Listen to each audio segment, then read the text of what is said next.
सजग असलेलं एकमेव व्यासपीठ भारत न्यूज 44।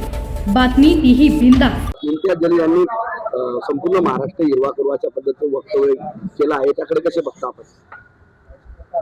मुंबऱ्याला कोणत्या एका मुलीने मुंबरा भगवा करणं आहे, हिरवा करणं आहे असं काही वक्तव्य केलं.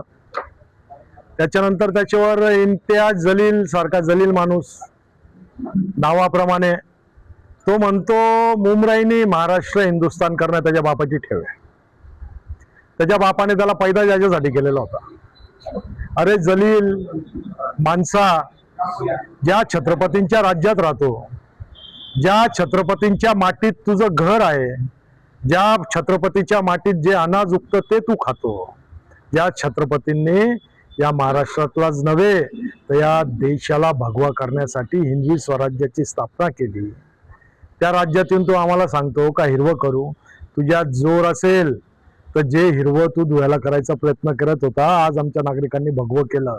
जिथं तू संभाजीनगरमध्ये राहतो ते सुद्धा आमच्या लोकांनी भगवं केलं. तू निवडून येऊ शकला नाही आणि तू काय भारताच्या गोष्टी करतो? तू आणि तुझा आका, तुमच्यात हिंमत असाल तर करून दाखवा, मग तुम्हाला आम्हीही बघू. अशाच नवनवीन अपडेटसाठी बघत रहा भारत न्यूज 44। सत्याचा प्रकाश, बातम्यांचा विश्वास.